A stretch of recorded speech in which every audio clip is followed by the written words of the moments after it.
Velkomin í Rauðan raunveruleika. Í dag ætlum við að tala samfélagið, samkennd, siðferði af þessu leyti og til þess að gera það erum við með Gústaf Adolf Bergmann Sigurbjörnsson, nýdoktor í heimspeki. Velkomin, takk fyrir að koma. Takk fyrir að bjóða mér. Nú, verkefnið þitt fjallaði tengsl frásagnar og samkenndar alveg sérstaklega og þú varst að skoða þarna, þið kafið í ýmislegt og mér þótti þetta mjög áhugavert að skoða og eiginlega verði að viðurkenna sérstaklega svona í tengslum við það sem við erum að sjá núna í Palestínu en líka víðar bara í heiminum að það mikil sársauki, það miklar hörmungar í gangi og það mannlega í manni það bregst við að maður finnur til með því sem að gerast. Já, algjörlega. Verkinu mitt fjallaði eins og segir, tengsl samkenndar og frásagnarinnar og raun og veru hvernig það er sem við fylgjum inn í frásögn fólks og hvernig við upplifum frásögn fólks á ólíkan hátt eftir svona hvað það kemur og hvernig við upplifum það og þannig að þetta var svona, ég var að taka svolítið á því hvernig við skiljum þvert á þjóðfélagshópa í raun og veru, byrjaði rannsóknarverkefnið á að greina, þegar ég byrjaði verkefnið að pæla mjög mikið í kynferðislegri áreitni og svona hvernig frásögnum hvernig var ekki trúað og í raun og veru það sem ég tala er vitnisburðavæðingu frásagnarinnar, hvernig frásögnin verður að einhverju sem við erum að svona yfirheyra, við byrjum að spyrja og eins og við þekkjum í því tilviki. Ég veit ekki alveg ekki nóg að vera bara að segja frá einhverju hrikalegri upplifun og ofbeldi sem fólk varð fyrir að það er að reyna að segja frá því en sú frásögn breytist í einhvers konar vitnisburð þar sem að fólk er ekki alveg að kaupa það sem að fólk er að segja eða einhvern veginn byrjar að finnast það tortryggilegt og fer einhvern veginn að spyrja svona gagnrýna spurninga þá frásögn. Já, ég hef svona tekið mitt þetta svona dæmi munurinn á því að kona myndi segja manni frá því að hafa lent í kynferðislegri áreitni eða kynferðislega ofbeldi einhvern hátt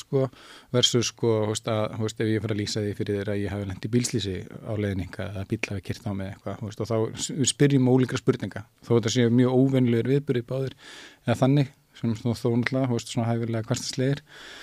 algengir að þá erum við alltaf að já það er svona ákveð það er einhver svona tendensa til þess að fara yfirheyra og ég hugsaði í raun og veru þegar ég að ljúka verkefninu og lesi bók eftir Dínu Naeri Vanþakkláta í flóttamaðurinn þar sem hún mitt svona snertir á ég hugsa hef ég fundið þá bók fyrir þá hefði hún alveg flettast inn í ríkirina mína þar sem hún er að tala í raun og veru hvernig frásögnin er eitthvað sem fólk á flótta mitt á það til að eða þarf að kúreitar í raun og veru frásagnin sína til þess að veki ekki upp þeirra sem eru eða svona kveiki ekki á einhverjum viðvörunarbjöllum hjá þeim sem eru að hlusta þannig að það er alltaf einhver út af því að þau vilja ekki mitt fara í þetta yfirheyslu element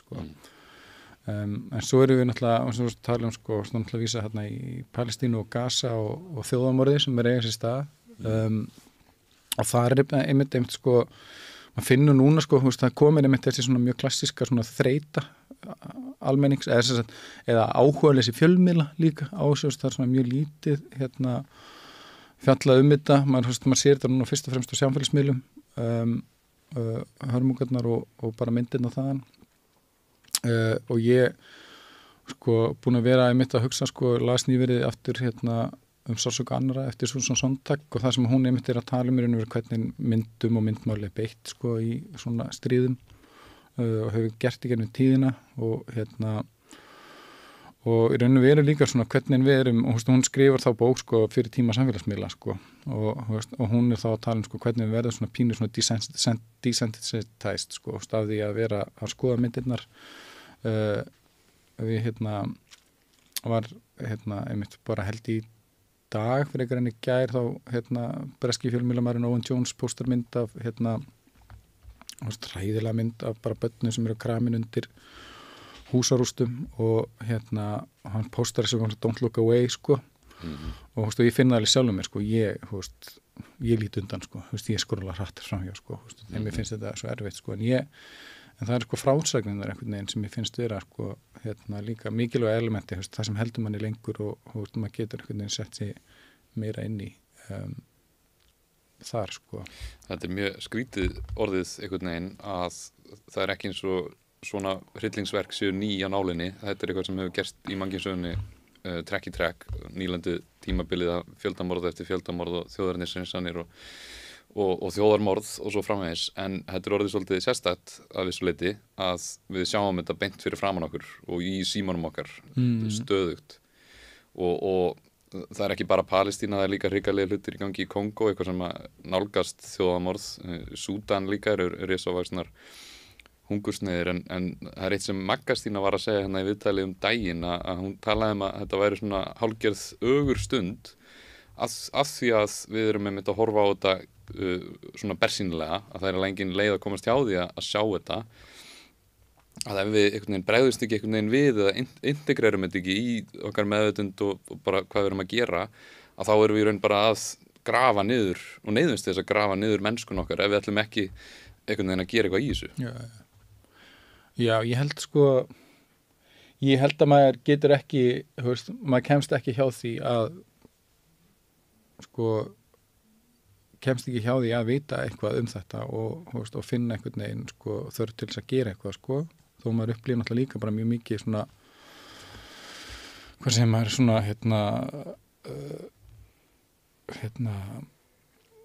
svona ekki vartaleysi heldur maður upplýðir ekki að maður hafi einhvern veginn róðið að geti gert eitthvað í málunum og ég er náttúrulega búið að vera núna BDS og boykottið sniðgöngurhreyfingin sem náttúrulega bara ég held að sé búin að allan að ég núna það er svona sýnilega áhrif og bæði alþjóðavísu og náttúrulega hérlendis og náttúrulega með Eurovision núna í gær bara já. Og hvernig áhorf niður 40% skiluru það er alveg, þetta er að býta þetta er að býta nefnilega, það er gleðilegt og já og eins með stúdentarhreyfinguna í Bandaríkjunum og víðar að þau eru alveg þau ætla ekki að gefast upp, þau neita bara að leggjast og horfa upp á þetta en svo sér maður líka að það er svona fasískir tilburðir bara að verða mun opinskárri, að fólk er handtekið fyrir gyðingaandúð í Bandaríkjunum og Þýskalandi bara í massavís og þessi gyðingaandúð er skilgreint samkvæmt valdinu sem bara að mótmæla aðgerðum Ísraels að kalla eftir frjálsri Palestínu er sagt vera saman sem merki við að kalla eftir þjóðamorði gegn gyðingum. Útrýmingu gyðinga, já, það er svona ótrúleg galið alveg. Já, og það náttúrulega er búið að vera náttúrulega mjög svona skipulega þau tala náttúrulega svona vopnvæðingu gyðingahatturs. Það er það sem gyðingarsamfélögin sem eru að mótmæla þessu stríði eða ekki þessu stríði, þessu þjóðamorði. Þetta er náttúrulega ekkert stríð, það er bara verið að sprengja almenna borgara í tætlur. Það er bara fáránlegt að kalla þetta stríð. Það maður sperst á móti en þetta eru bara einhverjar svona litlar fylkingar ég bara, það er engin leið einhvern veginn, ég get ekki minnst við allan að vera farin að tegja hugtæki stríð svona yfir langt þegar við erum að tala það í þessu tilviki en það er talað vopnvæðingu gyðingahattursins og það er einmitt það er að koma sem ég skýrt núna frá gyðingarsamfélögunum í bæði Breitlandi og í Bandaríkjunum sem eru búin að vera að mæta mótmælin og vera að tala bara við og það er sérstaklega núna þegar hvað var þetta í Portland það sem voru bara niður mótmælin núna nýverið og Bandaríkjaforseti að koma fram og segja já, nei, við viljum engan antisemitisma skilur og þá eru þau bara að koma fram í þessum háskólasamfélögum og segja bara fyrir ekki ég er gyðingur, þetta er ekki lagi, þetta er ekki okkar nafni og þetta er náttúrulega bara hræðilegu pólitísku leikur sem er í gangi bara, og verið að nýta sér aðrar hörmungur til að réttlæta þessar hörmungar Það tengist einhvern veginn að því að maður getur náttúrulega ekkert tekið á sig að þannig allan sársauka sem er í gangi í heiminum og það eru hrikalegir atburðir eins og við nefndum að gerast víðsvegar heiminn. En það kannski er það sem er sérstætt núna við Gaza og Palestínu er bæði hvað þetta er skýrt og svona ótrúlega grimmt hvernig það er verið að loka, það er búið að loka inn á Gaza í einhverju áratugi og það er bara verið að varpa sprengjum hægri vinstri og loka á rafmagnið og loka á vatnið og og við sjáum Þýskaland og Bandaríkin einmitt alveg bara styðja þetta 100% og bara fangelsa fólk sem að mótmælir stríðsklæpunum. Þetta ekki einmitt beintengt svona þínu rannsóknarefni að það þetta mannlega, það þessi samkennd sem við eigum að finna til? Já, ég endur sko að tala um líka bara svona umhyggju. Það náttúrulega það svona annað rannsóknarverkefni, eldra rannsóknarverkefni er umhyggjusviðfræði sko. En líka bara svona að finna til og standa ekki á sama sko. Einhvern veginn finnst mér allan einhver svona grundvallastef í því að staðsetja okkur í heiminum sko. Það einhvern veginn að gera það og sko fyrir mér allan samkenndin sko, hún snýst sko skilning, að átta sig á sko, og hún er einhver fyrirrennari umhyggjuna sko. Þú getur ekki sýnt sko réttaði almennilega umhyggju eða ef við tölum sko siðferði, umhyggju siðferði sko, að hafa einhvern veginn að vera að stunda umhyggjuna rétt svona innan gæsalappa sko, á þess að sko fórna sjálfum sér algjörlega eða hyggla og mikið einhverjum fáum fram yfir sko einhverja stærri heildamynd eða eitthvað þannig að þá skiptir máli að skilja sko, að hafa skilning á raunveruleika í raunveru annarra sko, og það er það sem er svo erfitt sko, það sem ég finnst svo erfitt líka allan í sko samhengi við svona hörmungurna þarna er að sko þetta er svo mikil sko hliðaveruleiki, þetta er svo mikið, þetta er svo fjarri því sem við getum oft sko sett okkur í spor sko, þannig að við þurfum einhvern veginn að geta hlustað á einhvern annan hátt sko. Í gæri þá byrjaði Eurovision undan úrslitinn og á sama tíma þá eru risavaxnar sprengjuárásir á Rafah þar sem eru yfir 1 milljón manns og 600.000 börn í bráðri hættu og það er bara gaman á Eurovision, mjög gaman og eins á Met Gala í Bandaríkjunum einhver tísku fræðarar sýning sem ég veit nú ekki alveg hvað það er en það er allir bara, þú veist, að láta eins og ekkert sé sko og það verðist líka bara skýrta á sama tíma þá er Ísraels ríki að nýta sér þetta sko til þess að gera svívirðilegri grimmari árásir. Ég geti eiginlega ekki annars sko, sem í Eurovision, sem hefur náttúrulega verið einhvern veginn, ég veit ekki hvort að það sé bara, maður áttar sig ekki alveg á því sko, hvað vikt Eurovision hefur sko í Evrópu yfirleitt sko, þetta er náttúrulega mjög stórt hér sko, ég bjó í Danmörku í nokkur ára og þá var enginn að horfa á Eurovision, skilur, þannig sé kringum mér sko, en sko það sem að er sko, ég bara velti bara fyrir mér í gær sko, hvort það væri einhver tilviljun sko, árásin á Rafah var að þessi staðskiluru á þessum tímapunkti sko, og út af því að sko Eurovision hefur verið sko, það er eiginlega svona orðið sko alveg óþægilega grímulust sko, hvað þetta með, það má ekki flagga palestíska fánanum, það er sænski keppandinn sem er með hvað heitir það? Kæfer, já, klútin yfir hendina á sér og hann er gagnrýndur fyrir það þannig að það er bara svona að sýna einhvers konar stuðning sko, ég mitt svona velti fyrir mér og þetta er svo augljóslega pólitík náttúrulega út af því að það væri það væri enginn að segja neitt að við værum að flagga færiska fánanum eða grænlenska fánanum eða baska fánanum eða skoska fánanum eða eitthvað þannig einhver skoskur sjálfstæðir sinni væri að flagga skoska fánanum, þá myndi enginn segja neitt í því skilur. Þannig að þetta snýst bara þessa pólitík og raun og veru að leyfa henni ekki að búbla upp á yfirborðið, vitandi það að þetta sé að eiga sér stað þarna og að fólk sé búið að vera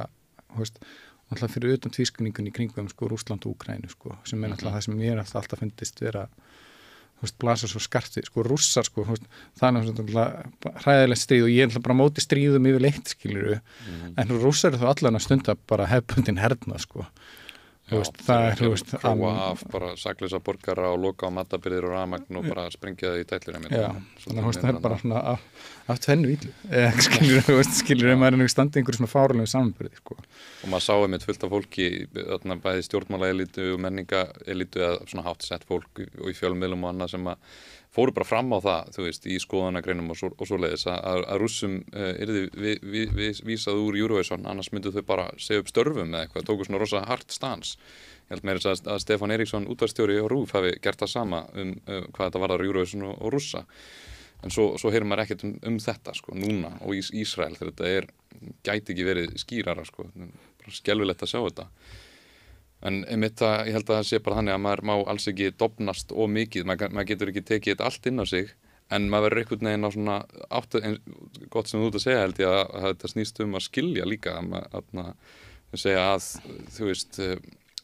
the road to hell is paved with good intentions, maður getur viljað alveg rétt, en ef maður ekki að skilja hlutina, þá kannski fyrir maður að einbeita sér á einhverja vitleysu, sko. En þannig að ég held að sé bara eins og Magga Stína segir, bráðnauðsynlegt að við tökum þetta einhvern veginn inn og integrerum þessar upplýsingar og sjáum hvað að gerast og reynum að beita okkur svona með þetta út frá því sem við erum að sjá.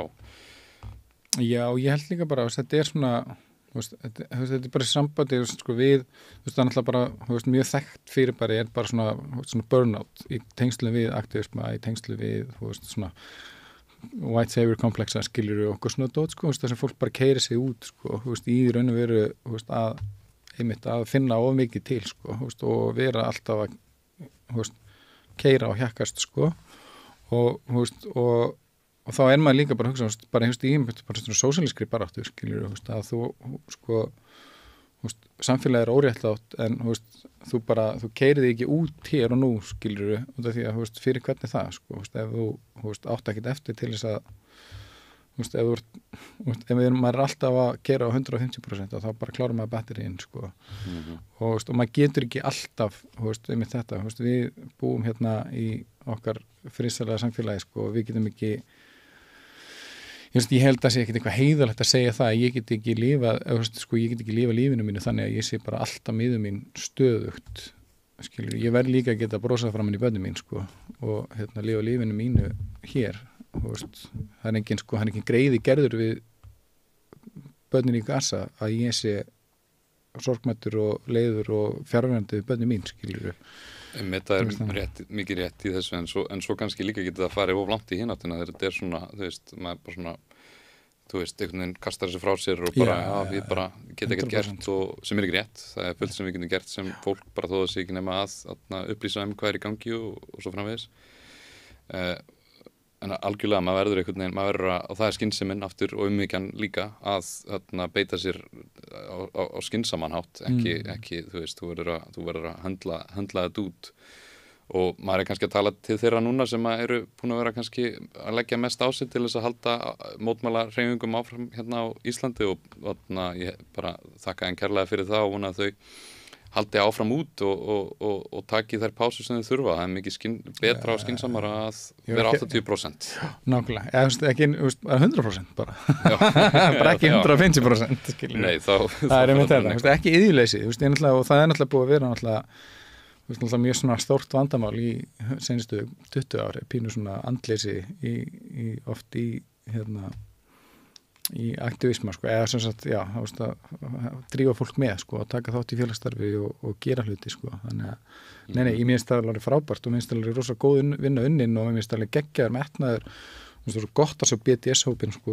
hann er miklu eldri heldur en þetta stríð, sko, og bara að sjá, hann einhvern veginn fá komast, sko, á fullt skrið, sko, þannig að og er að ná raunverulega að býta á, þú veist, er að skaða Ísrael, er að ná að láta aðeins finna fyrir því sem þeir eru að gera. En færum okkur kannski aðeins yfir í aðra sálma sem eru þó beintengdir og það er hugtakið byrjum þar á hugtakinu firringu sem er oft rakin til Marx, ég veit ekki, kannski er þetta að finna það annars staðar líka. Gætið þú sagt okkur svona þína túlkun á því hugtaki? Já, sko ég var ekki múin að hugsa þetta nú vel, sko. Ég held að það sem á við hérna er svona, þú veist, að vera, þú veist, það er náttúrulega eins, sko, í Marx, sko, maður er náttúrulega fyrtur, maður er margfyrtur, maður er fyrtur frá vinnu sinni, maður vinnur vinnu sem maður á ekki sjálfur, maður er í skilningunum, sko, ég á ekki vinnunum mína, svo er maður fyrtur líka að gera vinnu sem er sko, merkingalösa, eða maður upplýðir sem merkingalösa og síðan alltaf, sko, þú kannski líka hugsa, sko, fyrringu í skilningunum, sko, þú veist, Met Gala að eiga sér stað sko, þú veist, á sama tíma og hörmungar eiga sér stað eitthvað annars staðar og við einhvern veginn látum eins og þær sé ekki til sko. Já. Þetta svona einhver afmennsku væðing og ég held, þannig stundum talað unga Marx sem var meiri svona humanisti stundum sagt að hann einmitt bendur að þetta fyrring þegar það verið að arðræna þig á vinnustæðinum og þú hefur ekkert að segja hvað þetta gerir í vinnunni og svo framvegis, bara eins og eitthvað tól. Já. Og svo líka kapitalistin sjálfur sem að stjórnar vinnuaflinu og fer með það bara eins og hann vill. Já. Hann líka afmennsku væða sig og að vera svona fyrring. Já. Og svo náttúrulega bara svona, já, þú veist, svo fyrrings í stað einhvern veginn í peningahagkjörnu sem sko leggur alltaf í öfnu sko, þú veist að við förum þegar peningar verða einhvern veginn það sem við notum til að mæla allt sko og öll gæði og það verður þetta skiptagildi sko sem fer að skipta máli og já. Og má kannski segja út að við erum með þennan kapitalisma í dag fólk náttúrulega með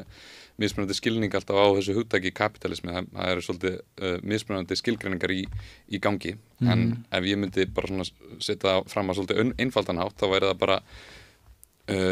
kapitalismi sem tærustu mynd væri bara fullkomið auðræði að það er bara þeir sem eiga allt að þeir bara ráða öllu að það væri hreinn kapitalismi. Já. En við erum náttúrulega komið með svolítið blöndu hagkerfi, við erum með lýðræði og svona en þessi kerfi, þessi svona risavöxnu vogunarsjóðir, Wall Street þú veist þetta er ekki mjög mennst og það er ekki mjög mennst hvernig þessi fyrirtæki og vogunarsjóðir ganga fram. Nei, og þeir eru sko þeir náttúrulega líka, það er náttúrulega bara eitthvað svona bottom line sem er í gangi þar, það er einhvern veginn, það er pínum mist svona, það er ekki eins svona hugsa vogunarsjóðu, mist lífeyrissjóðunir vera, ég hugsa svona lífeyrissjóðun á Íslandi, oft í tengslu við þetta, að þú ert með í raun og veru batteri sem að eru, sem sagt, þjóna, fyrst og fremst í hlutverki að ávöxta peningasjóðsfélaga, það er einhvern veginn markmið því, það verður að tryggja það og það er svona ávöxtun að grafa og síðan eru sjóðin reknir raun og veru áfram þar sem að þeir eru sem að sjá lífeyrissjóða þar sem að leigufélög er í eigu lífeyrissjóða sem síðan rukkóksla háa leigu þannig að það er mynd svona, það er engin svona samfélagsleg sín eða vitt í elementinu, þú bara hugsa bottom line ávöxtununa Lífeyrissjóðnir orðnir bara eins og Wall Street skilur, þannig að það er með þetta þá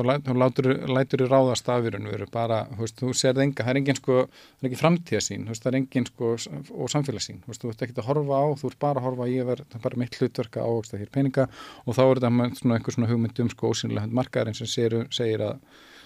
hérna hlýtur allt að ganga upp á endanum einhvern veginn samfélaginu til góða en við erum með í raun og veru stærstu sjóði í samfélagsins það er ekki verið að beita þeim í raun og veru til þess að byggja upp samfélagið á neitt með neitt svona samfélagslega víta eða samfélagslega breytu inn í en já, þetta er bara eitthvað þetta er náttúrulega bara orðið svona Wall Street er náttúrulega alveg fullkomlega svona innantómt einhver töluleikur og það er fólki sem er að fá gerir vel í Wall Street skilur og það er upphæðina sem það á það er einhvern tengslu við neitt raunveruleika sem þau skilja þú veist ekkit þeir eru oft bara eitthvað 3 snekkjur og 4 einkaflugvélar og eitthvað svona þetta er bara eitthvað merkingalust maður átt að segja ekki á því hvað $1 billion er mikill peningur. Nei. Og svo hugsa maður einmitt að nú man ég ekki nákvæmlega en Jeff Bezos og þessir ríkustu menn veraldar er 30-40 $miljarda ég man ekki alveg en þetta er bara óhugsandi stjarfræðilegar upphæðir og frá 2020 þá hefur auður 5 ríkustu manna tvöfaldast. Já. Og við höfum séð, ég er að hugsa þetta að þetta er svo skrítið hvernig þetta er bara eins og einhver svona maskína sem er að vinna eftir sínum eigin forsendum sem er að hámarka hagnað og svona undanfarið að þá fólk talar svona aukna fjármálavæðingu að áður kannski var verið að sækja hagnað með því að fjárfesta í nýjum framleiðslufærum með kaupa einhverjar auðlindir og svo framvegis byggja einhverja innviði en núna mikið til að þá sjáum við fyrirtækin vera og vogunarsjóðana að kaupa sín eigin hlutabréf og erum mikið að bara pumpa upp einhvern veginn verðgildi hlutabréfana og græða eitthvað svona skamtíma hagnað á engu. Já, það var alltaf það sem sko náttúrulega frækt að gerðist í fyrirsögun hér sko. Þetta voru stóru fyrirtækin hér einhvern veginn og það var íslenska undrið, snýrist rosalega mikið þetta. En já, en sko komið aftur bara svona það sem kapitalismin og kapitalismin hreinstu mynd sko, ég myndi sko grunnformið skilur að kapitalistinir eru þeir sem eiga framleiðslutækin sko, og náttúrulega hvað eru framleiðslutækin, ég meina í okkar samfélagi náttúrulega framleiðslutækin einhverju leiti bara fjármagn bókstaflegt sko, og og þetta náttúrulega skilur ykkur svona, við erum alltaf náttúrulega, þegar við hugsaum Marx þá sjáum við alltaf fyrir okkur verksmiður í Bretlandi á 19. öld og einhvern verkstjóra og síðan einhvern auman verkalýði að setja saman eitthvað dót á einhverju færibandi sko. En sko, já, þannig að sko fyrir mér þetta snýst þetta sko eignarhaldið á framleiðslutækjunum og þá á sko fyrirtækjum og fyrirtækjarekstri og það er annað sko element sem ég hef talað líka og skrifa blaðagreinar ekki fræðigreinar kannski, en það er náttúrulega líka lýðræði á vinnustöðum og hugmyndin sko í raun og veru lýðræðislega reikin fyrirtæki sem einhver svona mótvægi í raun og veru við kapitalismann sko. Auðræði kapitalismans og einmitt eins og með samvinnuhreyfingarnar hérna heima áður fyrr að þá er þetta óhagnaðdrifin atvinnurekstur. Hann er í raun til þess að sjá fólki fyrir vinnu og nærsamfélaginu fyrir vinnu og auð og svo fer bara ágóðin í að fjárfesta í samfélaginu og búið fleiri vinnur og fleiri hús. En þau voru náttúrulega mjög misjöfn sko hér og náttúrulega voru samvinnufélög hér sem náttúrulega voru bara hagnaðdrifin sko og bændasamvinnufélögin, Slátufélag Suðurlands og svona sem sko í raun og veru ganga á raun og veru út á bara þetta er bara eining til þess að halda utanum og halda utanum þessa framleiðslu og það er bara svona ég veit ekki, og síðan fara þau að vera rekin, ég minna það er náttúrulega eitthvað sem gerist sko í suðunni og áttunni sko, þar sem að sko við bara missum algjörlega, það er með þetta einstaklingshyggjan, nýfrjálshyggjan einhvern veginn nær einhverjum tökum á bara sko andlegu líf okkar sko, við bara þetta fara að vera einhverja kategóriur sem við strögglum við að hugsa framhjá sko og minnst alltaf, ég nota alltaf þessi dæmi þessu stóru fyrirtækin sem Mondragon Spáni sem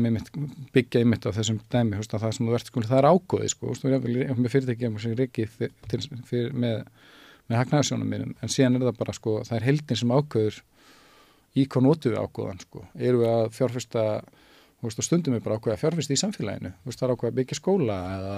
leikvöll eða eitthvað þannig tótt sko. Stundum til að hækka launin eða hvernig þessum það er sko. Já. Og þá er til að komin svona myndi ég segja alltaf, það myndi marga túlkanir á þessu, það er bara að fjárlegast kapitalisman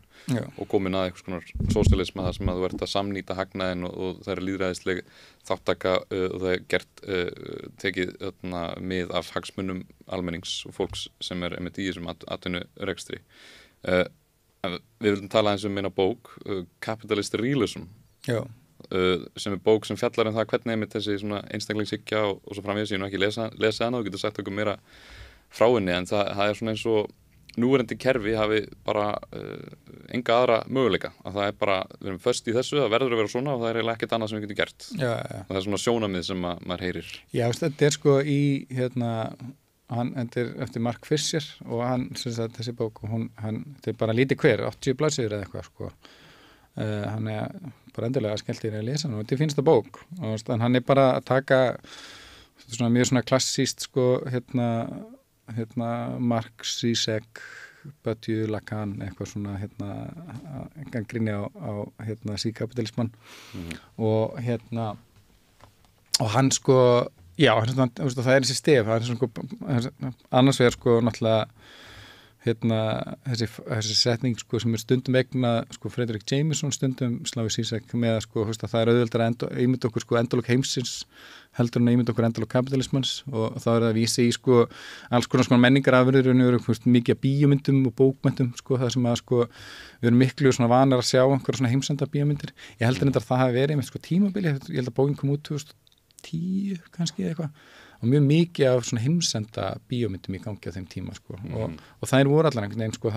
sko kapitalismin lá alltaf þarna undir og var alltaf til staðar og einstaklingshyggjan og svona öll svona hugmyndafræðin þar sko og síðan þetta hitt með fræga kvóti í Margaret Thatcher, there is no alternative sko, það er engin aðri möguleikar sko og það sem Fischer að tala í raun og veru þarna, í raun og veru hvernig sko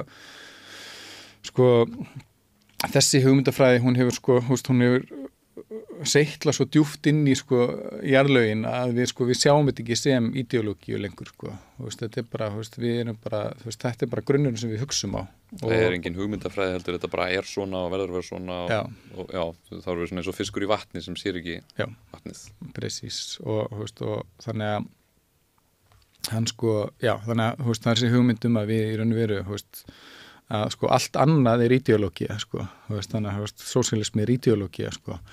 og þá þá náttúrulega verður þessi hugmyndum ideológíu líka sem eitthvað svona neikvætt hugtak við raun og veru að hún því að ideológin þá skilin sem bjögun á raunveruleikanum og raunveruleikin er kapitalismi þannig að idealismin ideológin verður alltaf einhverju bjögun en það er alltaf mjög augljóst að koma og segja að það er bara mjög augljóst að við erum með aðra ideológi að störum hér það er engin raunveruleiki sem við getum einhvern veginn nálgast fullkomlega óháð einhverjum ideológi þannig að ég stundum hugsaði þetta með því ég held að það hefði verið í bókinni Ministry for the Future það sem það er maður með að skrifa bók framtíðina með ýmsar pælingar loftslagsbreytingar og fleira og hann var með svo góðan kafla hugmyndafræði sem ég hafði ekki alveg hugsað út í það þannig áður að hann líkti því við belief system og hann líkti því líka við vísindakenningar að hugmyndafræði er svona ákveðin svona leiðarvísir einhvern veginn á raunveruleikann nánast eins og vísindakenning sem þú setur fram og þú telur að hlutinir séu svona og svo ferðu að prófa hlutina eins og þú verður að prófa með ákveðið svona belief system sem þú hefur og svo kannski sérðu að þetta var rangt hjá þér eða þetta hérna var ekki alveg rétt og þá ertu svona aðlaga svolítið kenninguna eða einmitt hugmyndafræðina eða your belief system, svona gildiðin og svo framvegis skoðanakerfi skoðana gildiskerfi og mér finnst þetta nokkuð góð líking og svo hef ég líka pælt í þessu oft með Marx og marxisma að það er að segja svona greiningin á stéttaátökunum og stéttaskiptingunni eins og Marx segir að mannkyn sagans hafi svo til öll verið saga stéttabaráttunar og það er frægt tilvitnun í hann Che Guevara byltingarsinnan frá Kúbu að hann var spurður af hverju þetta er marxisti og þá sagði Che að það er nú ekki mér að kenna að raunveruleikin er marxískur og þá var hann að vísa í einmitt stéttaskiptinguna og hvað það er bara raunverulegt það er ekki eitthvað sem það er ekki eitthvað svona hugmynd þó við reynum að byggja hugmyndakerfi í kringu það þá er það að lýsa einhverjum mjög miklum raunveruleika eða mikilvægum raunveruleika ég held að það sem það svona kosturinn á oft þar sem marxismin og marxísk hugsun kemur náttúrulega upp úr mjög ríkri hugmyndahefð þetta er ekki þetta er alveg og það sem er bæði marxismin gífulega miklum áhrifum frá Hegel og Hegel er náttúrulega hugsuðu sögunar þannig að það er alltaf þessi hugmyndum í raun og veru að sjá raunveruleikan í gegnum og svo bara sjálfsveruna, bara okkur sem einhverjar mannverur, sem einhver subjekt í tengslum við raun og veru í að tala dialektík og dialektist samband okkar við veruleikan og hvernig veruleikin hefur áhrif á okkur og öfugt og þannig að mér finnst það sem er heillandi oft við marxisma er að sjá í raun og veru hvernig þetta er alltaf einhvern svona séð sem mjög svona djúpsta söguleg vitt alltaf í þessu og maður upplifir hann alltaf sem einmitt þetta að grafa og þú þegar maður fyrir að lesa með svona alternatív eins og svona sögu eða sagfræði eins og hann alveg stóru um mér hann skrifar hvað heitir hann alltaf aftur, hvort hann heiti Alternative History of the United States eða Já, hann og ég veit hvað People's History of the United States skilur, það sem hún segir og náttúrulega líka hann David Graeber gerir þetta líka mannfræðingurinn það sem hann tekur verður bara, og hann svona pínur snýr sögun á haus, sko, og þú, og með því einmitt að taka raddir þeirra sem hafa misst röddina eða hafa ekki rými og stjórningi ferðinni, sko, að við setja þetta í samhengi, og bara People's History of the United States sem byrjar bara útrýmingu 50 miljón manns, skilur, sem náttúrulega, það er náttúrulega bara, það er bara útrýmt fullkomlega nánast fleiri þjóðum, ekki einni þjóð, heldur bara mörgum þjóðum, sko. Fullt af Ameríku, og það er, sko, blóðið sem, sko, Bandaríkin eru byggð á, þannig að og þessum manni honum var ekki vel tekið þegar hann að koma út með þessa bækur og að segja, mætti segja svona raunverulegu sögu Bandaríkjanna, allavega vittir þeirra sögu sem höfðu ekki fengið mikið verið ræddar að mjög mikið af fólki sem tók þessu rosalega illa og vilja bara alls ekkert heyra þetta en það hefur kannski náð árangri í Bandaríkjunum síðasta áratugi að það er svona talað þetta meira og svona Columbus var ekki endilega eitthvað frábær gæi, og svo framvegis en núna sjáum við einmitt svona svolítið nýhægri, Trump og svona fólk í kringum hann að þau eru að reyna, og þegar hann var fórseti að koma sér inn í menntakerfið og fara bara hvít svo söguna aftur af því að þau segja að þetta sé, sko, anti-American, þú veist. En það nefnilega það sem svo, einmitt, sko, þá sér maður, sko, þau upplifir þetta, sko, sem, sko, einmitt ekki sem ideológíu, það sem þau eru að gera, sko. Og það alltaf segir manni líka bara hvað, sko, ideológían er bara, hún er eitthvað svona norm, hún er ekki, sko, einmitt svona, sko, segir, sko, vísindakenning, sko, en, sko, það sem ideológi líka bara svona, hún er svona andrúmsloft eða, eiginlega tilfinning líka, sko, hún er, sko, það er eitthvað sem er skrítið eða óvinnulegt eða ómögulegt, sko, sem þú hefur einhverja tilfinningu fyrir og þegar að vera að brjóta það upp, skilur, þá þá spyrnir við fótum og þú byrjar að verja ideológíuna þína, sko. Og maður sér bara annars svona minna, kannski ekki eins hræðilegt dæmi, skilur, en bara núna þessi umræða núna kynhlutlaust mál, sko. Hvernig fólk er einhvern veginn að rís upp á afturlappirnar, sko, að venda, sko, það með að nota mann yfir konur líka og finnst alveg hræðilegt að maður segi, öll eru velkomin og það er einhvern veginn, það fara allir einhvern veginn í kerfi, sko, og bara nei, þetta er ljótt og eitthvað, en bara nei, þetta er kannski bara út af því að þú varst vanur því, en ekki, þetta snýst ekki neina, sko, það er engin, sko, það er engin svona, einhver svona, algild fagurfræði tungumálsins, það sem að, öll er ljótara heldur en allir, sko. Þetta er í stöður í hreyfingu og þróun og við eigum að geta þróað áfram sjálf og meðvitað og tekið ákvarðanir sem að okkur finnst góðar hvað þetta varðar. Og þetta er eitt sem við kannski náðum ekki alveg að snerta á áðan í byrjun hjá okkur að það er einmitt þessi svona hugmyndafræði sem maður hefur og það eru kannski erfiðar hugmyndir, erfiðir hlutir sem að sko frásögn fórnarlambsins fyrir eins og þú ert að tala fyrir að breytast í eitthvað svona vitnisburð kannski sérstaklega þegar að sko frásögnin er að grafa undan ykkur sem að við teljum vera rétt eða er svona skjóta skökku við ykkur sem við heldum að væri. Já, eða við upplýsum eðlilegt, sko. Þannig að, sko, eða eðlilegt eða mögulegt eða eitthvað þannig, sko. Þannig að það er alltaf, sko, þegar mann fær eitthvað örds að spyrja, sko, getur það verið satt, sko. Er hann ekki bara skálda eða ljúga eða íkja eða eitthvað, sko. Er einhvað agenda, við fyrum að fara að lesa einhver svona, að pæla í einhverjum, sko, einhver svona hliðar agenda og það er náttúrulega einhver sem feministar hafa alltaf, einhvern veginn þurft að díla við, sko, náttúrulega meira segja, sko, meira svo slæmt að skilur þetta, þeir haldi fram að, sko, konur séu löngu orðna jafnar og núna sé, sko, agenda er unnur að sigrast á eða komast, sko, ná yfirhöndina. Bara yfir. Það sé einhvern veginn, sko, stóra markmið í öllu saman, sko. Það er mjög skrítið. Það er einmitt mynd með Slavoj Žižek þar sem hún heitir A Pervert's Guide to Ideology handbók perrans til að hugmyndafræði þessi titill kemur en það er atrið í mynd sem hann greinir frá þarna sem heitir They Live frá 8. áratunum í Bandaríkjunum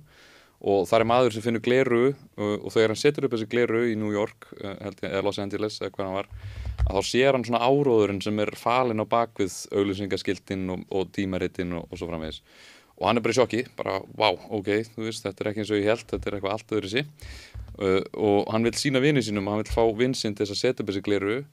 en vinur hans bara harðneitaði að setja upp gleraugun og þá byrjar eitthvað ótrúlega langdreið atrið þar sem þeir eru þeir eru bara í slagsmálum að hann er að reyna neyðan til þess að setja upp gleraugun bara viltu gjöra svo vel en hann vill bara alls ekki sjá hann líður vel það sem hann er og vill ekki láta tálsínar vera brotnar sko. Og endanum nær hann gleraugunum á hann og hann sér hvernig þetta er en þetta ásaldið við Já, ég er náttúrulega líka vondikallinn einn aðal vondukallinum í Matrix það vekur svona hugurinn ekki tengst langa sko, það sem að sko ég var einmitt að kenna daginn og notaði Matrix en daginn og ég fattaði að nefndin mínu voru flestir ekki fættir þegar Matrix kom út sko. en ég held að flest þekki nú sögþráðin sko, en það er einmitt sko einn af aðal vondukallunum með Cypher sko, hann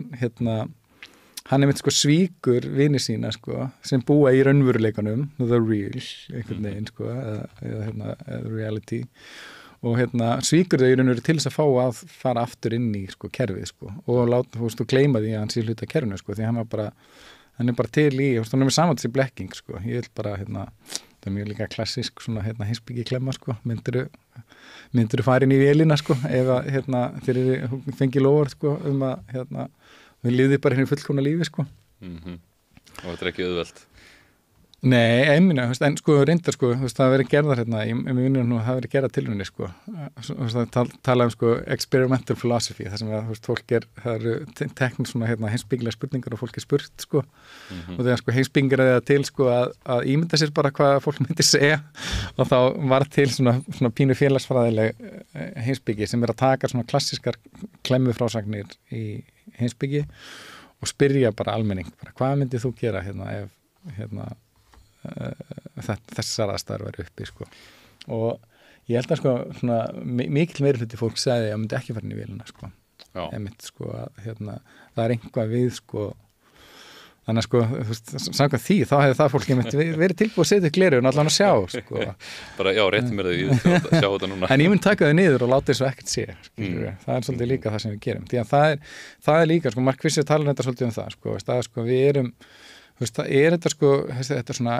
íranæska svona abandon sko, við erum raun og veru sko, við erum ekkert svona kald, kaldhæðin er ekki, kannski, ég notaði svona heimsbyggilegum kirkigordískum skilningi, þess að maður tala svona fjarlæð sem það skapar á milli þín og viðfangsefnisins og þar sem við stundum í raun og veru er að sko, við sköpum í raun og veru fjarlægð, við leifum okkur að hafa réttu skoðunirnar en sko lifum við lífinu í raun og veru einhvern annan hátt sko og þannig að ég fel mig í pínu bak við það, ég veit þetta er allt fake, eða ég veit þetta er allt bara að það verið að blekja mig eða verið að svindla mér eitthvað svona dót sko og þannig að við erum einhvern veginn haldin einhverju svona, við erum með einhverju svona double consciousness sko, við erum meðvituð hvort tvekja allan að mörg okkar erum meðvituð það að Disney er hægt fyrirtæki en við förum samt og horfum á nýjastu séri af Ahsoka eða hvað það sem það er skilur það er overfið einhvern veginn að taka á því alveg þannig að það er eitthvað svona skilningur þetta en það er einhver fjarlægð frá því líka á sama tíma sem vendar okkur við erum að venda okkur sjálf með því að hafa skoðununa sko, eins og hún gerir eitthvað sko. Það er alltaf líka það og það er eitt í þessu sem ég veist mikið veit held ég svona í komandi aftur að marxismannum og stéttaskiptingu og svona að náttúrulega fólki í Palestínu það hefur engan slíkan luxus að geta lokað á hlutina einhvern veginn, það er bara að herja á þeim núna, alveg grimmilega og eins hefur það verið í gegnum söguna 20. aldar og lengra aftur að auðlindir fátækari þjóðaheims þeim er rænt, vinnuaflið þeirra er líka rænt líkaminn þeirra bókstæðlega rænt líkaminn þeirra, já, og áfram er það þannig mikið til í bara eiginlega allir í Afríku og mikið stöðum í Asíu og Suður-Ameríku og Mið-Ameríku en þetta er kannski raunveruleiki sem að fæstir áttar sig fyllilega á hérna heima í vestrinu og í svona vesturlöndum ég er svona, tölum oft það sko, fólk þekki ekki Marx eða þekki ekki sósíalisma almennilega okkur svona dót sko, ég held að sko reynir sér að fólk þekki kapitalism ekki heldur sko, nettur rosalega vel sko, og þú veist, ég það sló mig einmitt sko einhvern tímann þegar ég var að tala við þegar ég var að vinna á bílalegu fyrir mörgum mánuðum síðan og var að tala við vinni mína samstarfsfélaga mína þar þú veist, og við erum verið að segja skilur, þú veist, bara lífsgæðin sem við búum við þau hvíla öll á sko, þú veist börnum sem eru að grafa í einhverjum námum eftir líþíumi sko, þú veist, og þú veist, þrælkunarbúðum í Indlandi eða þú veist, það er bara þú veist, endalaust dæmin skilji og það var einmitt sko með einmitt sko talar sko Nancy Fraser sem er feminískur marxískur fræðimaður, hún talar einmitt sko hún gerir greinum sko exploited labor sem er náttúrulega þetta í Marx, þetta er svona klassiska vinnuafl sem er sem er sko í raun og veru fyrirmyndin að öllu kerfinu sko, það er vinnuafli sem er arrænt sko í verksmiðjunni í Manchester og síðan talar hann domesticated labor sem er það sem að svona marxismen eru oft verið gagnrýndur fyrir að svona pína hafa yfirsést eða ekki tekið nógu með vel inn í reikningin, það var verkamaðurinn alltaf hann svona ákveðinu undarverðan hátt, hann fer bara heim og hvíli sig og kemur síðan aftur í vinnuna daginn eftir og svona magically nærðist og fjölgaði sér sjálfur sko og síðan eins og fruma já, nákvæmlega og síðan eru við með expropriated labor sem hún talar sem hún talar sem stundar svo kallar subwork og þá er hún að tala þetta í rauninu sem við sjáum í Nýlendunum og á jaðrinum eins og hún talar sko og þá er hann að vísa talar expropriate og hún vísa þarna í W.B. Du Bois bandaríska félagsfræðingin sem talar þetta og í verkinu sinni sem heitir held ég man ekki alveg, Reconstruction ég man ekki heldur hann er magnaður gæi en hann sem sagt og þá náttúrulega og þá bendir hann sko í því að sko arrænda vinnuafli í verksmiðjunni hjá Manchester sem Marx er að greina að vinna þess hvílir á þrælkun svörtu þrælana á plantegrónum sem voru að tína bómulinn sko þannig að þetta er alveg og það sem Fraser segir sko þetta hangir allt saman sko þetta er heiltins kapítalíska kerfi sko og það er ekki þannig að kapítalíska kerfi snúist bara arránið á hinum hefðbundna verkamenni sko það hvílir líka á þetta er bara grundvallar mótíf kapítalismans er bara hámörkun og bara hvernig get ég náði eins miklar auðlindir og það er auðlindir þá í skilningnum sko aksjól og vatn, málmar en líka bara vinnuafl sem auðlind sko, bara hvernig hámarka ég það og borgar sem minnst fyrir það sko, það er bara mekanismi sem keyrir það kerfi áfram sko. Það er stundum talað að sum heimsveldi hafi gennum tíðina verið, þau eru hryllileg, Rómaveldi var hryllilegt, þrælas siðmenning og svo framvegis, en það skildi eftir sig eitthvað svona ákveðna innviði og fram þróun í einhverjum vísindum og svona. En svona seinni nýlendustefnan hjá Evrópubúum og Bretum og þannig að, þú veist, ég held að eins og í Mári Treyju í Norður Afríku, að þar komaðu inn, ég veit ekki alveg nákvæmlega hvenar, en einu innviðinir sem eru byggðir eru sko eitthvað skonar herstöðar og lögreglstöðar og fangabúðir og svo sko lestarteinar að kólanámunum og að bryggjunni, þú veist, ekki meira. Já, nákvæmlega, minimal innviðir bara, það er ekki, og það er sko, þetta er nefnilega svo fyndið sko, því að ég sakna stundum svona pínu svona klassískra íhaldsmanna og því að sko, þeir höfðu þá allavega sko,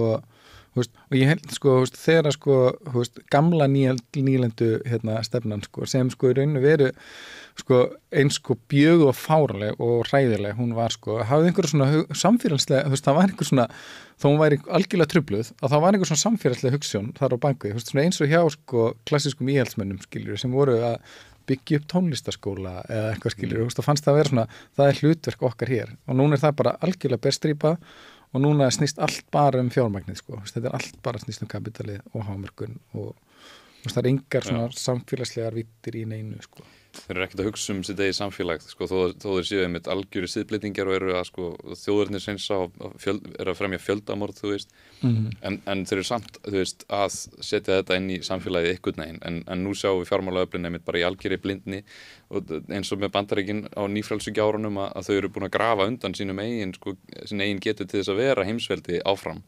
út af því að fjármálaöflin bara sóttust í ódýrar auðlindir, ódýrt vinnuafl í Kína og færði framleiðsluna út og er bara búið að hóla samfélagið að innan og það er bara einmitt hagnaðarkrafan sem hefur leitt þau þangað en það er annar einmitt sem talaði svona expropriated labor og það er Lenin hann skrifaði það sem hann kallaði labor aristocracy og hann var einmitt að tala það hvernig sko bæði í Bandaríkjunum á hans tíma hann er skrifað held í 1914 eða 15 eitthvað svoleiðis að sko hvernig verkalýðsstétt í Breitlandi og Bandaríkjunum er eiginlega bara mútað með þú veist þessu ofur arðráni sem að eiga sér stað í nýlendunum að þá getur yfirstétt þessara landa gefið verkastéttinni ákveðin brauð og leika já og aukinn kjör á þessu kerfi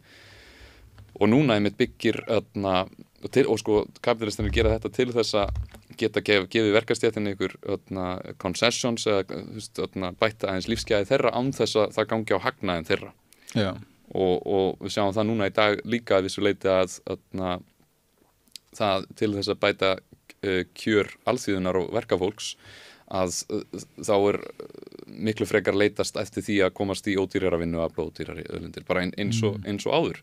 en þýðir það að við þurfum heimsvaldastefnu til þess að við eigum í okkur á nei, alls ekki, en við þurfum mun meiri sósíalisma af því að það sem þarf að gerast er að við þurfum að ganga á hagnaðar hlutfall kapitalistana í Vesturlöndum og færa það til fólksins og þá þurfum við geta ofur arðrán sem þeir hafa alltaf þurft að byggja á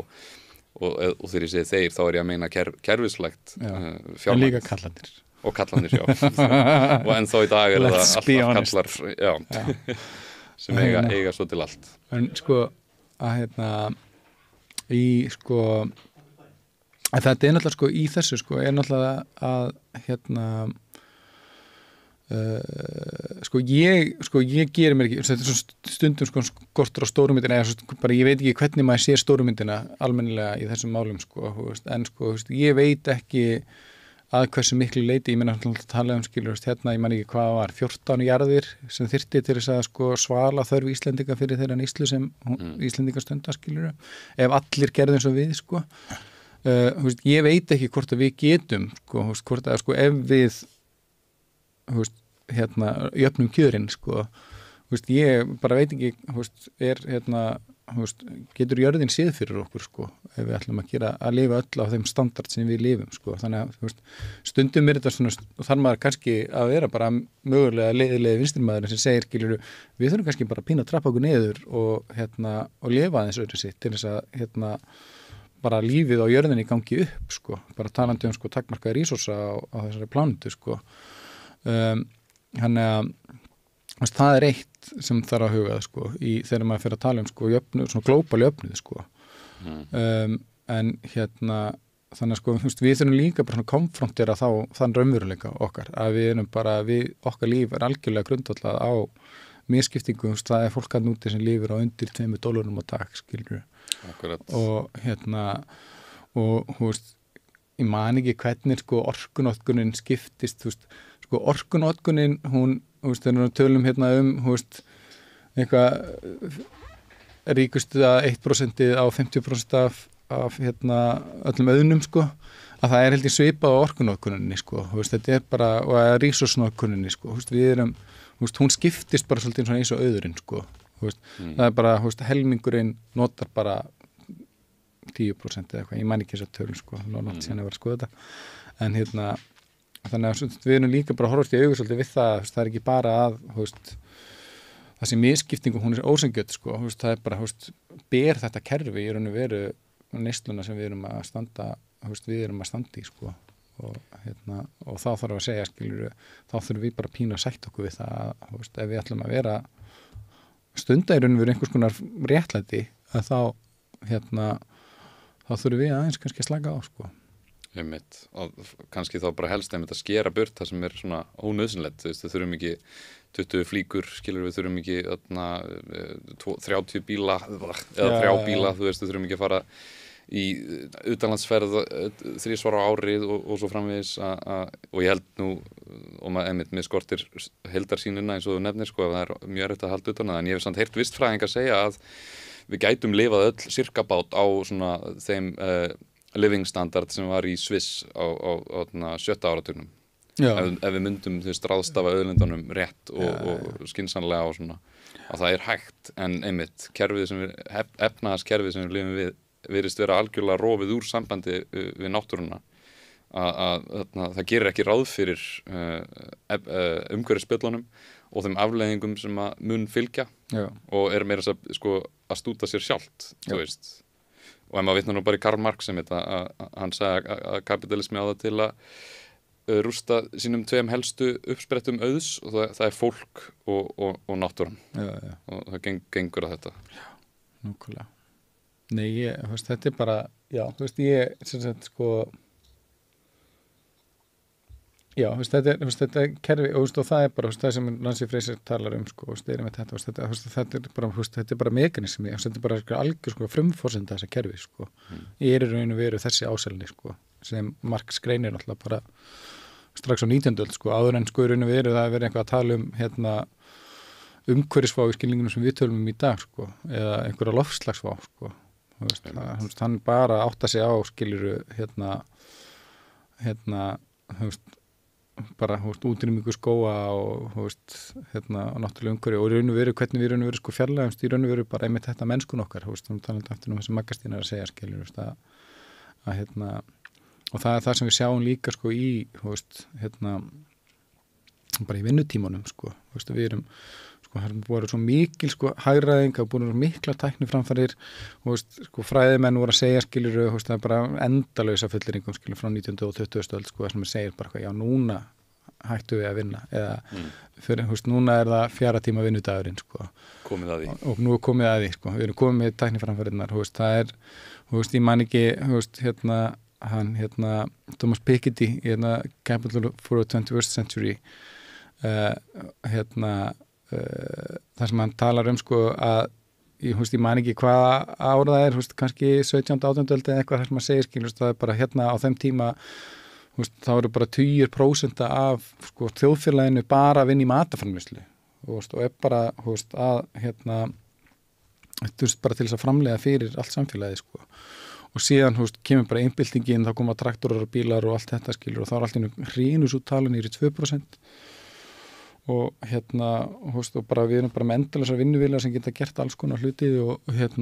en sko við bara finnum alltaf einhverja nýja leiði til þess að vinna og neita skilur í staðan fyrir að kæla okkur bara eins niður vinna vera meira rækta samfélag það er einmitt eitthvað sem við erum að kannski að horfa upp á svolítið mikið í dag er bara að félagsstarfur að dofna fólk er að tekið minna þátt í fóreldrafélögum, félagsamtökum og það er að vera að drífa fólk að stað og það er sérstaklega eftir COVID hefur maður tekið eftir því að bara að mæta færri á fundi og gera hluti og svona alls konar virkni sem er einhvern veginn í dvala og ég held að sko mérst Simone Weil hún held mikið upp á franskur sósíalisti og miðöldina og hún einmitt sko hún segir sko Marx það var rangt hjá Marx sko trúin er ekki ópíum fólksins sko vinna er ópíum fólksins og þú sko og þá bara pælingin svo ef þú ert látið vinna á mikið þá ef þú ert að vinna á mikið þá ertu bara ofþróttaður til þess að koma heim og fara og gera eitthvað annað sko og og það sem við erum að horfa upp á skilur núna og sérstaklega skilur eftir að sko ég hef sagt sko eitt af sko maður segir ekki sko eitt af sko afglöpunum í því þegar konur fóru á vinnumarkaðinn sko var að kallar hefði ekki farið út á hann sko í stórum stíl á sama tíma sko það var gífulega mikilvægt að konur fari út á vinnumarkaðinn og að barnagæsla yrði að einhverju sko reglulegu fyrirkomulegi en að á sama tíma það hefði ekki gerst að sko kallar hefði að bara vinnuvikan hefði verið stytt þá sko bara segja fyrir 60 árum síðan að þá var nóg að það væri bara einn að vinna úti núna eru báðir að vinna úti en okkur, þú veist, voru ekki báðir að vinna 50%. Það er búið tvöfaldar vinnuaflið, hvað? Já, þannig að og þá erum við að segja skilur, og við erum að taka þann slag núna, sko, þú veist, að vera bara að segja skilur, og það hefur alveg gífulega mikil umhverfisáhrif því að fólk þá, þú veist, það neytir minna ef það hefur meiri tíma, þú veist, þú gerir meira af DIY þegar þú ert ekki að gessanlega þrótar eftir vindaginn, þú veist, þú kannski gerir við fötin, eða líklega til þess að gera það, eða þú veist, þú eldar meira heima hjá þér, þú veist, minni matasóun og þú veist, minni sóun í, þú veist, að kaupa versumið framleitan kjúklingi KFC, skilur við. Einmitt. Þannig, já. Þetta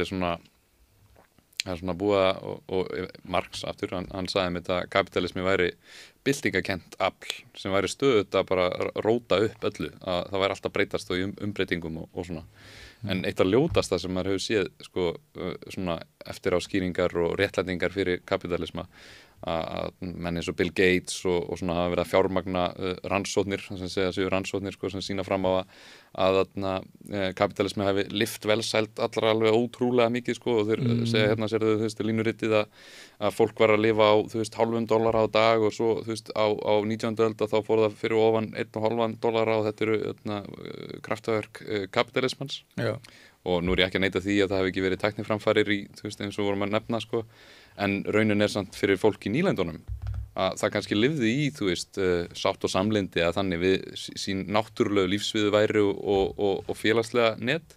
að þú lifir kannski á einhverjum árbakka og ert að veiða fisk og þú ert með þínu samfélagi og svo framvegis og svo kemur nýlendaherran inn og hann ræðst inn, rífið upp frá rótum og hendið inn í verksmiðu eða inn í námu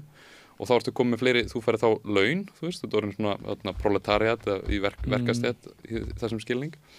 og sko menn eins og Bill Gates reyna að halda því fram að þarna hafi verið sko stór aukning í lífsgæðum þegar raunin var einmitt og það var í raun verið að neppa þau bara í þrældóm, sko. Já, þú veist, það er eitthvað svona og það er alltaf þessi spurning alltaf sko mælanleikan, sko, það er alltaf sko eitthvað svona mælan, þú veist, já, þú átt með fleiri $1 á dag, sko, og það er sko og þess vegna sko, við erum að setja einhver svona velsalda mælikvarða núna, skilur við að reyna að mæla einhvern veginn á einhvern annan hátturinn við hvernig samfélagi stendur sig eða hvernig okkur líður í samfélaginu, sko, en inn í þessum ramma er náttúrulega bara verið að telja dollarana, sko, og reyna að meta það til lífskeiða, sko, og það er náttúrulega bara, maður veit náttúrulega bara mjög augljóslega algjörlega ófullnægjandi. En ég held að við, maður þarf heldur ekki að vera hræddur við að segja, sko, að kapitalismi er skilvirkur. Það er bara hans aðalsmerki, skilur við. Og Marx sagði það alveg, við bara, sko, þess vegna líka trúðan því, sko, að þetta væri, sko, stig á leiðinni til kommunisma, sko, væri verið að, og oft er náttúrulega þegar að vera að tala sko, Sovétríkin og októberbyltinguna, sko, það er að segja, skilur, já, pínu vandasamt, þetta var náttúrulega, skilur, bara agrikultúral samfélag, sko, steinbyltingin hafði ekki alveg náð almennilega til. Vantaði skref, það er náttúrulega eitthvað svona rökstuðningur, sko,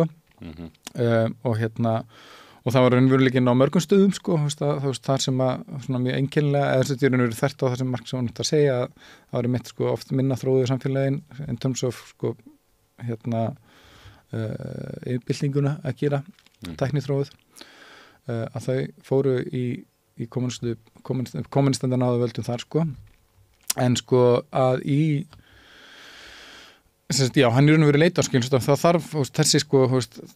þessi, og hann tala alltaf bara blóðið drifnu framþróun, sko, það gæti verið að hún þurfi bara að eiga sér stað og síðan, sko, kemur byltingin og þá jafnast allt út og síðan alltaf erum við kannski að sjá að við fengum alltaf þessa byltingu sem við vorum alltaf að bíða eftir, skilur, út af því að kapitalismin er klókur. Já. Hann er alltaf bara alltaf einhver svona, það er alltaf, ef, sko, marxismin er einhver svona byltingarafl, sko, sem, sko, rótar allu upp og er alltaf gagnrýni, sko, og þá er, sko, kapitalismin er svo pakkmann, sko, sem eldir sósíalismann, sko, og étur bitan alltaf upp, sko, og þannig að það er ennlega vandamáli, sko, hann inkorporerar, hann er svo fljótur, hann er svo snöggur að taka, og þetta er með það sem er strögglu í feminisma, skilur, það er einhver svona liberal feminismi sem fyrir gang, sem er síðan, sko, algjörlega vappið, sko, það er ekkert, sko, ekkert á, svona postfeminismi hugmyndunum það að konur sé nú búin að ná jöfnum kjörum og það sé í raun og veru ekkert vandamál í samfélaginu, sem sko, einhvern veginn nær að rísa upp sko og nær einhverju fótfestu og það sko talandi sko hvernig það sko fellur að ideológíunni, það fellur það svo vel að ideológíunni að róttæki femíníski marxismin sko, að hann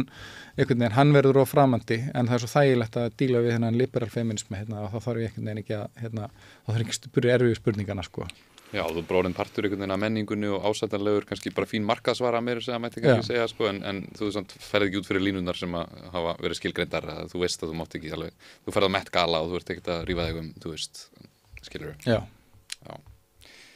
Heyrðu Gústi, takk kærlega fyrir frábært spjall, þetta voru mjög skemmtilegt, við fórum alveg á dýptina sem ég var að vonast eftir og grunna að yrði raunin. Við fáum við kannski aftur við tækifæri að spjalla eitt og þetta. Það verður skemmtilegt. Takk kærlega fyrir. Já. Og þið kæru gestir, áhorfendur og hlustundur, takk fyrir samfylgdina. Ég held að við þurfum að hlusta á hjarta eins og Magga Stína tók fram að við megum ekki bara líta í hina áttina, við þurfum einhvern veginn að sinna þessu, að ekki loka á það sem að hjarta er að segja okkur, heldur að beita huganum eins og Gústi nefnir, að nota skynsemina, að þannig kemur raunverulega umhyggjan, hvernig getur verið áhrifarík í því að ná árangri í þessum heim fyrir félagslu réttlæti. Pælum við því, tökum því rólega en tökum sprettina líka þegar það þarf og það eru þannig tímar í dag, því miður. Gott kvöld.